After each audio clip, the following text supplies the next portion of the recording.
Welcome back to the Print on Demand cast. In this week's episode, we're going to be answering the question, why aren't you selling there yet? Let's get into it.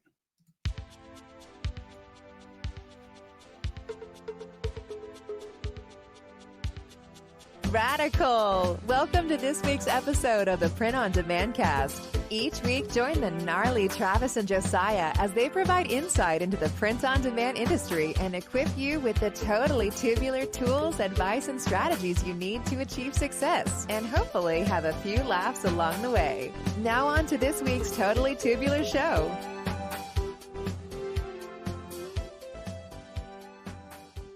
Well, hey, everybody. Thanks for listening and tuning in to episode 184. This is another podcast essentials episode, so I'm going to be solo today. And today we're going to be answering the question, why aren't you selling there yet? And you're going, selling where yet? Well, we'll get to that, of course. But first, I just wanted to let you know these podcast essential episodes, if you didn't tune in the last time we did one, they are a little slower. They're a new format, slower. They're a little shorter. It's a new format we're trying to do. It's going to be like one host typically. Eventually we might try to do, make this a second weekly show. For now, it's just kind of the default when Josiah or I can't make it to the recording. So, but yeah, you're stuck with me this week. It's probably going to be a little shorter show, but I think it's going to be a good one. Let's find out. But before we get into the meat and potatoes, as Josiah would say, it's time for everyone's favorite segment, the weekly dad joke. Time for the weekly dad joke. All right. We can't let one week go by without doing another dad joke. So I was recently talking to my grandfather, and he claimed that he glued himself to his autobiography. Yeah, right, granddad. I don't believe him, but that's his story, and he's sticking to it.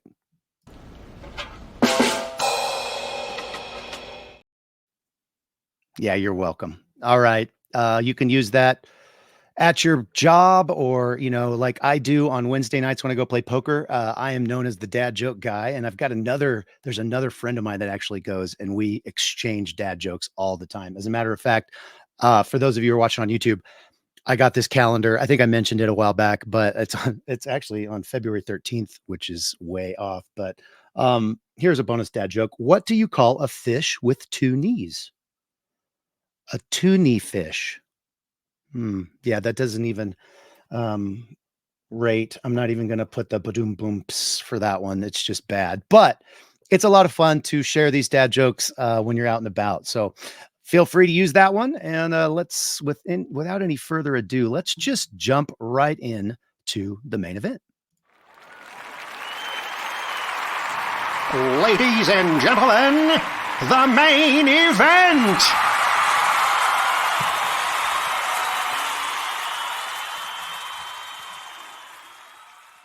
All right. So why aren't you selling there yet, or here yet, or some anonymous place that you don't know what I'm talking about yet?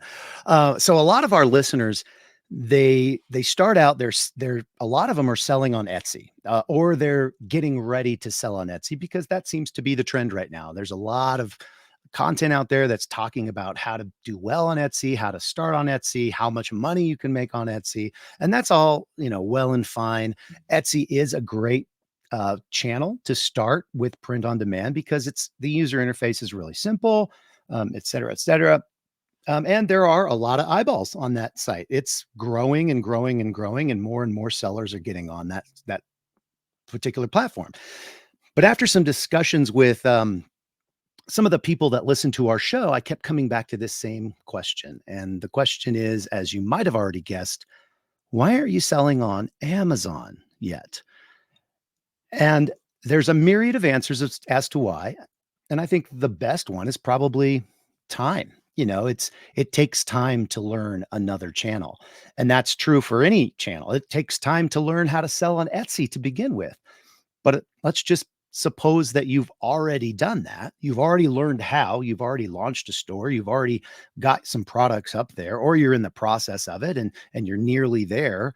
Why wouldn't you take those same assets and move on to a new channel. And that's really kind of what I want to focus on, and maybe answer some of the common questions that people have about Amazon, and give you some encouragement to maybe try it out. So, why expand beyond Etsy? Well, I mean, just numbers alone, when you compare Etsy and Amazon, the marketplaces, um, it's Etsy's massive, no doubt about it. But Amazon is the 800-pound gorilla, as you've heard us refer to it on the show. In January of 24, according to similarweb.com, and I'll drop this link in the description.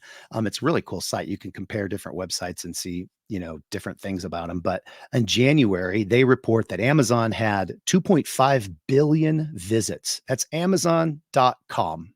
Okay. Etsy.com had 474 million visits. So right there, it's only 20% of the traffic in January that Etsy's getting. Now, the other thing that you need to realize is that that's the .com. That's not including the other 20 different country websites. They have a Amazon co or UK.co for the UK. They have an Australian website. They have an Indian website, a Chinese website, and these are specific to those countries. And believe it or not, you and I can sell on those platforms as well. So how many more millions, potentially billions of visits did they get in January when you total up all of those 20 or so different countries? Now, true, Etsy, you can sell to all these other countries too. And Etsy does. Etsy has a global presence. I'm simply talking about the number of eyeballs coming to the site. And if you total up all of the different Amazon assets or websites, it dwarfs Etsy's presence in sheer number of visits per month. And that's just the facts. It's not that Etsy's worse or Amazon's better. It's just Etsy or Amazon's been around a lot longer, and Etsy's catching up. But they're two totally different platforms. So the potential for increased sales with Amazon, just putting your actual products in front of new people, the potential is obvious, right? I mean, you're talking about 5 times as many potential people that could see your products, that will never see them if you continue to just stay on Etsy. And I mean, the obvious business answer is diversification is always key to mitigating risks in any business, not just e-commerce. And this is one way that you can take some of your apples out of Etsy's basket and create a new basket. I focused on diversification probably 3 or 4 years ago. We are now on, we started on Amazon. We're now on Etsy. We're now on Walmart. We have some Shopify. We have wish.com. We have Bonanza. We have local. I've tried to put my eggs or apples or whatever, whatever fruit or vegetable. What is an egg? Is that, it's not, is it a seed? I'm dumbfounded right now. It's an egg. I mean, we eat it, but obviously it's a bird. Okay. I'm getting way off track. And Josiah, when you edit this, please cut that out. I moved a lot of my eggs out of the just Amazon basket for this very reason. I wanted to have some diversification.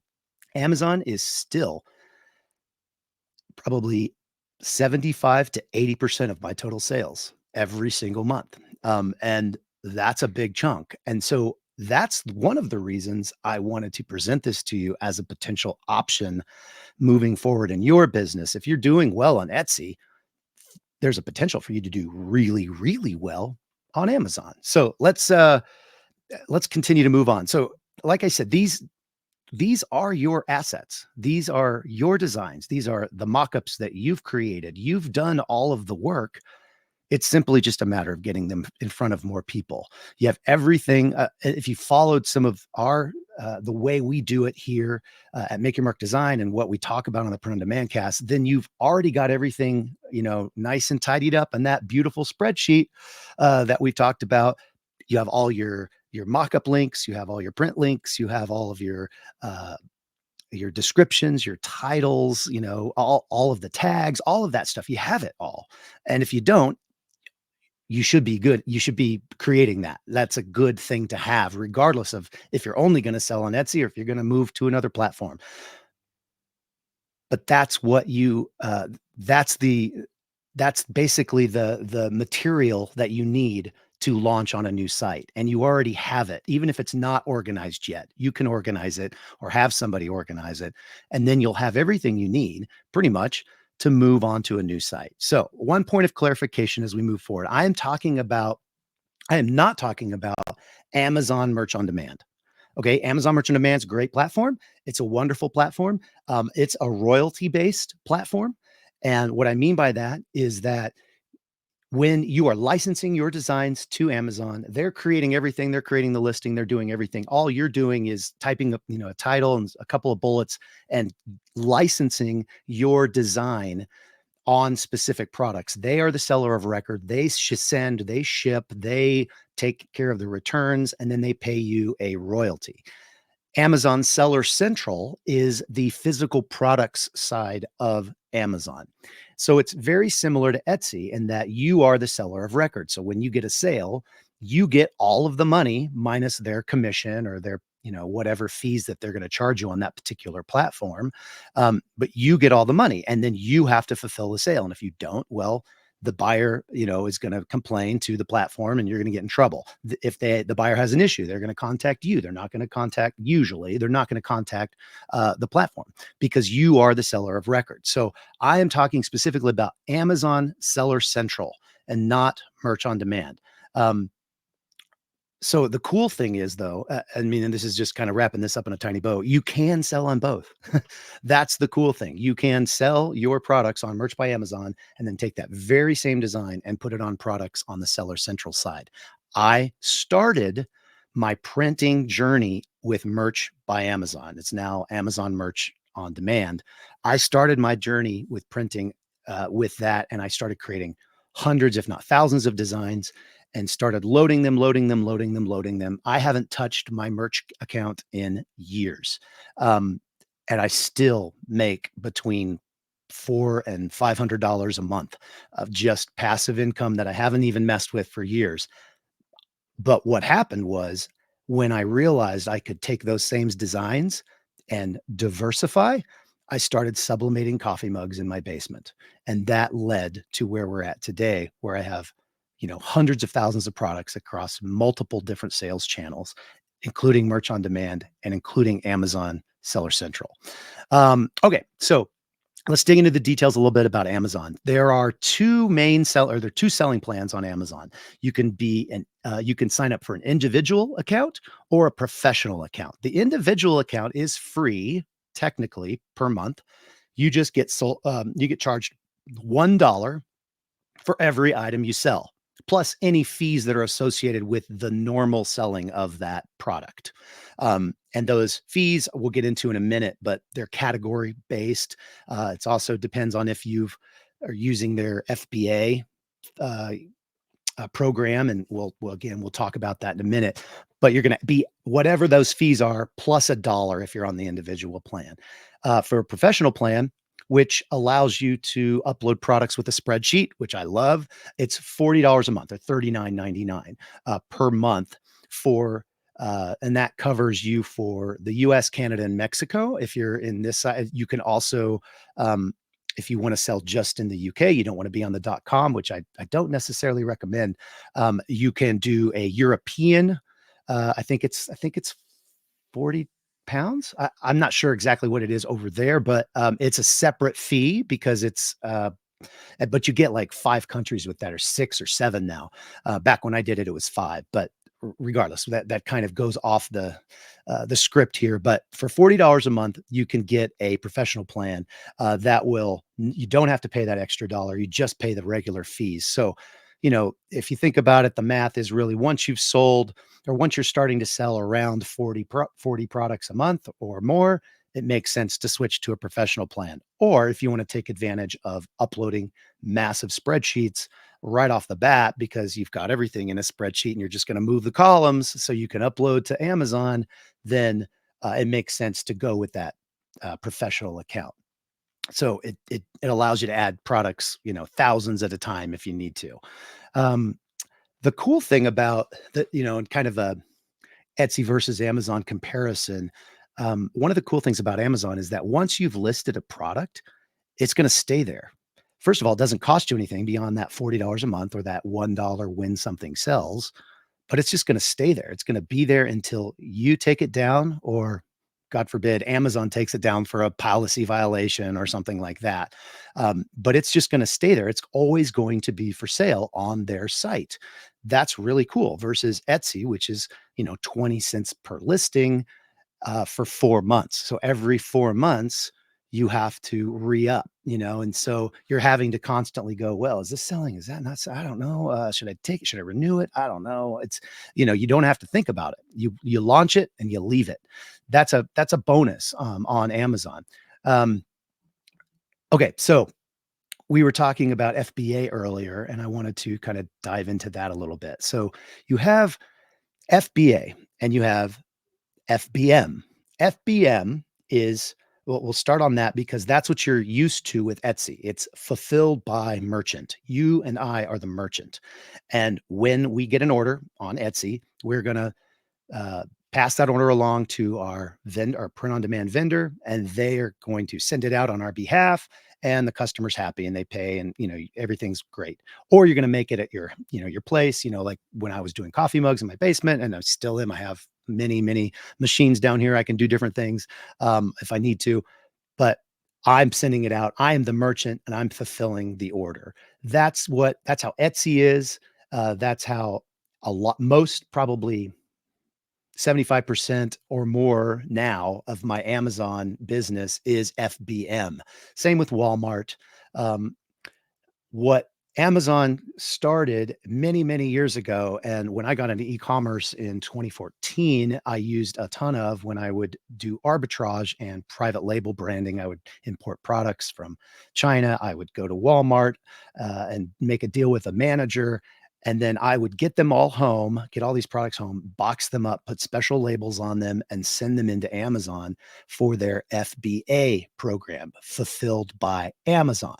And what that means is that Amazon stores your products. And then when an order comes in, they pick them and pack them. The other benefit is that when someone goes to the Amazon website and they're searching for a product, there's a certain percentage of people that will click the show me the Prime only options. And what that means is when it's Prime, that means that Amazon has it physically in their facility. It's not FBM, it's FBA. And so when you consider that there are 230 million Prime members worldwide, even a small percentage of them clicking that button, that's some pretty powerful search if you have taken the time to learn how to send your products into Amazon, fulfilled by Amazon, into their centers. So let's look at the difference in the cost, though, between FBM and FBA. So FBM on Amazon is going to vary by category, but for most of the print on demand products that you would send, like apparel or a coffee mug, kitchen kind of things, or home decor, most of it's going to fall in the 15% referral fee. And you're like, oh my gosh, Etsy's only 6.5%. That's so much more. Well, you're also paying 20 cents every 4 months on that listing. And every time it sells, you have to relist it. So you're paying that 20 cents there. Then so there's a lot of other fees that Etsy's not just, it's kind of, well, let's just say it's not 6.5% straight. Okay. On Etsy, it's a little bit more than that, but yeah, 15% is still probably more when you total it all up. And of course that depends on the cost of the item, how much percentage that 20 cents is going to take up, and et cetera, et cetera. But you get the idea. 15% isn't crazy when you don't have a listing and you can just one time list it and leave it there and it'll sell as many times as it will, 15% every single time. For FBA, when you send your products in to Amazon, it gets a little bit more complicated because now there are you still pay that 15% referral fee for whatever category it sells in, but there's a pick and pack fee, there's a shipping, they have to receive the goods, they have to set the goods, they have to pick the goods, they have to, rebox them if they need to, and then they have to pay for their storage. And so all of those fees, well, a lot of those fees are wrapped up into one fee per item. And then on a monthly basis, you can be charged storage fees. You get a 30-day window to sell your product. And then after that, they start charging you a small monthly storage fee. And it's very small. They do increase that monthly storage fee in Q4 because obviously everybody's sending in a ton of stuff for Q4 because that's the biggest selling season. And so it's just a lot more hectic. They have to hire a lot more people, so they need to make a little bit more money. And they're also Amazon and they know how to make money. So they increase those fees a little bit in Q4 as well as some of the fulfillment fees.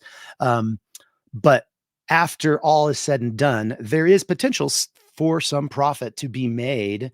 And again, FBA products will almost always sell better on the whole as an FBM product, partially because of that search thing that I talked about when someone presses Prime and they're only looking at the Prime products. Your FBM products aren't showing up at that point. And then people they feel better about buying Prime because they feel like they're buying from Amazon. They don't necessarily even know that we exist.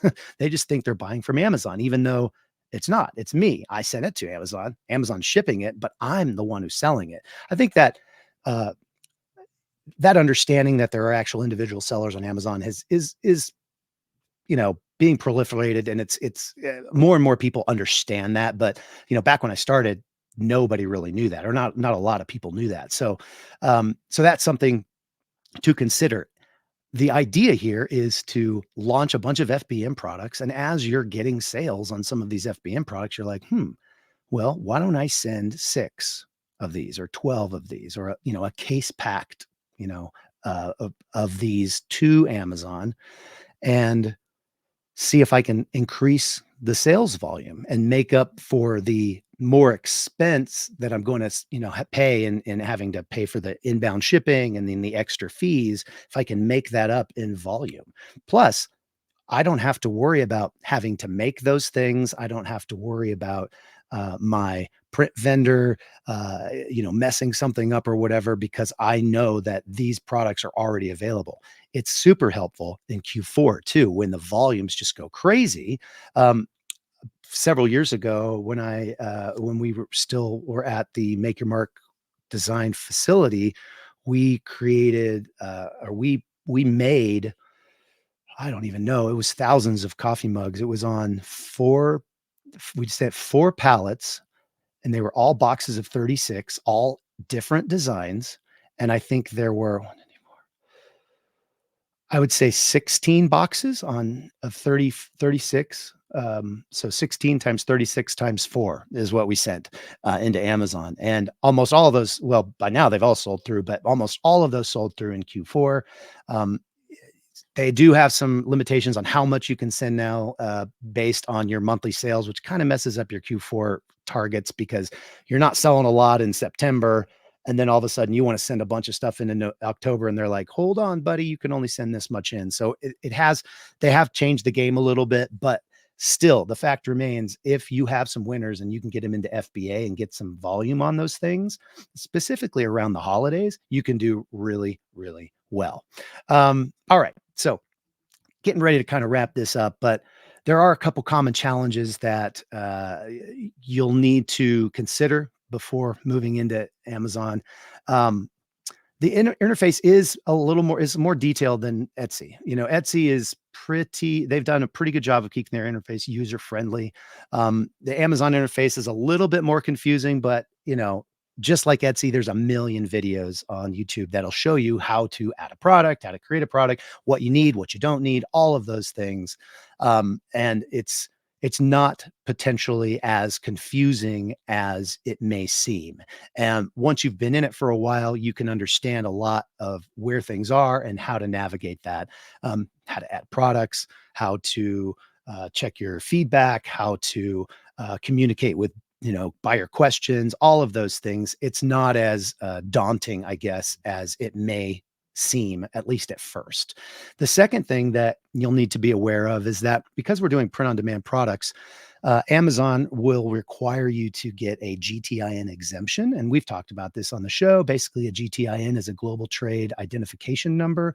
So think UPC, think was it an EAN in Europe, I believe, but the UPC code is what they require that for anybody to sell. Obviously, print on demand products, they're made to order. They don't have a UPC. So we get what's called a GTIN exemption. So we don't have to have those UPCs or EANs on our products, and Amazon is fine with that. So you have to apply for that.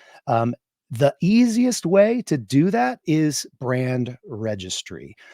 Brand registry is basically saying, hey, I'm a brand and I produce all of these products. Now, the thing that they require is that you get for brand registry is that you have an active trademark.